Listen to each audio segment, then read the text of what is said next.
55 tahun ternyata Mas Anang. Nggak kelihatan 55 ya. Ke 54. Mas Anang tuh baik, bijaksana, apa ya, kelihatannya diam-diam tapi sebetulnya kalau diajak konyol gitu. Cocok lah umur 55.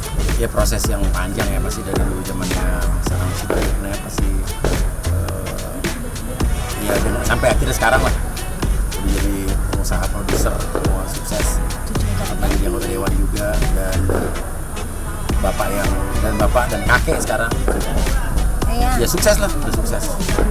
Justru tadi Mas Anang pembukaan bicara pengen ngomong serius sama gue karena ada sesuatu yang harus diomongin gue, dan ada pesan-pesan. Jadi Mas rahasia dong, nanti dulu belum juga dilantik. Ya pokoknya banyak pesan. Harus siap. Karena kan juga background gue kan juga emang pendidikan gue sarjana politik, dan emang background politik. Jadi cuman kemarin jadi artis cuman selingan doang. Ya. Berarti ada gebrakan juga Mas Uya nanti?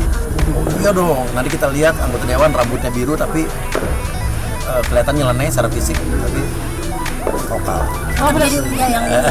Tetap lah kalau ngeliat podcast gue kan orang Indonesia kan vokal, berani membela orang-orang yang tertindas, dan gue tidak akan berubah, bahkan harusnya lebih dari ini. Selagi tidak ada undang-undangnya tidak boleh rambut biru, ya rambut tetap biru lah. Kadang-kadang bisa biru mewakili partai gue, kadang-kadang mungkin bisa bunglon, merah, kuning, biar semua partai terwakili. Gue pengen jadi anggota dewan yang benar-benar bekerja jadi anggota dewan, karena banyak orang yang selama ini kalau di konstituen kecewa karena mereka banyak yang tidak merasa terwakili oleh anggota dewan ya. Mereka kayak ada anggota dewan tapi ngerasa nggak punya perwakilan, nggak ada yang. Jadi gue pengen benar-benar ada buat mereka. Jadi gue benar-benar namanya anggota dewan yang bisa menyalurkan aspirasi, tempat ngadu, tempat mereka curhat, keluh kesah, dan ada solusinya.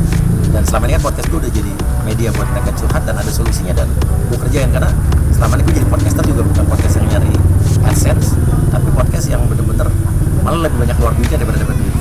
Orang yang bermasalah gue bantuin sampai kelar masalahnya. Kita kasih solusi. Bukan yang cuman viral habis itu kita kabur gitu kan. Tetap semangat lah namanya. Semangat, ya masih ada 5 tahun berikutnya. Politik kan ada yang terpilih dan yang tidak terpilih, dan itu kan juga gue bilang bahwa orang selama ini kan memandang sebelah mata ya, artis itu kan bisa apa sih? Artis udah pasti modal kepopuleran, keterkenalan pasti terpilih, enggak juga kan? Banyak artis terkenal nggak terpilih juga. Jadi yang terpilih adalah orang yang kerja, orang yang dipercaya oleh masyarakat, orang yang benar oleh masyarakat, ya yang dipercaya gitu. Itu mungkin nggak berlaku buat gue. Sekarang secara background gue sarjana politik. Universitasnya juga cuma Universitas Indonesia ya, universitas biasa doang kan. Sombong dikit.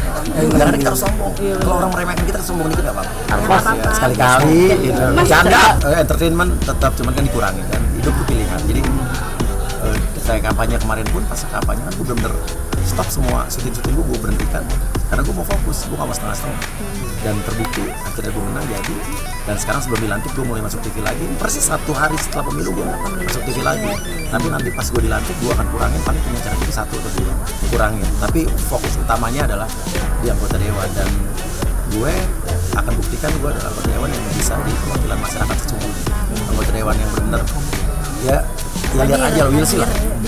Selama ini kan kalau misalnya kalian bisa lihat di perjuangan gue di LG, lembaga bantuan gue ya di YouTube gue, yang gue perjuangkan kan banyak, yang gue bantu orang-orang yang minoritas yang tertindas, gue bantuin orang-orang yang kena KDRT, orang-orang ibu-ibu yang ratusan ibu-ibu yang ngadu ke gue yang nggak bisa ketemu anaknya karena diambil oleh mantan suaminya atau suaminya.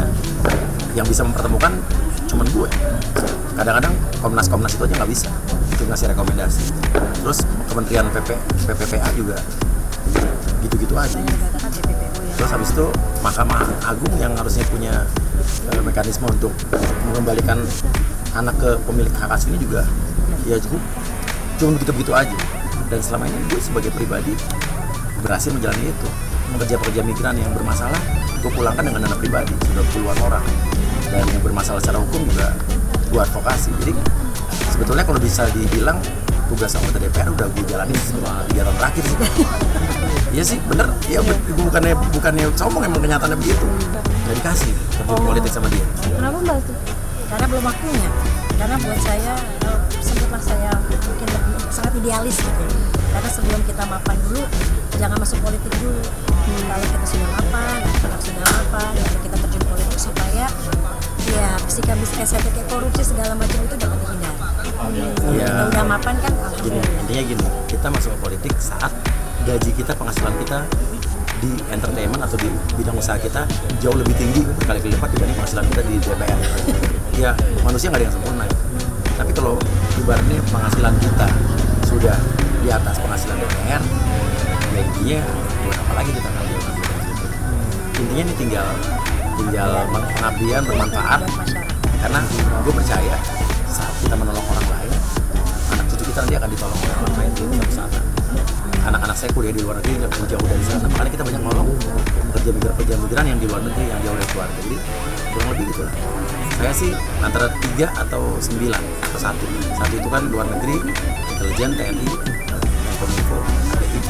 Ya, mungkin kalau nanti biasanya saya dulu dipanggil KPI, nanti KPI yang saya panggil. Kita dukung Mas ya. Itu untuk kebenaran. Ya. Mas Terus Bang. kalau 9 ketenaga kerjaan sama kesehatan, karena konsisten juga 2 itu. Terus kalau 3 kan hukum, ada Kemenkumham, ada polisi, jaksa, KPK. Dan selama ini kalau dilihat podcast gue 80% kan isinya itu membela masyarakat yang tindas diskriminasi secara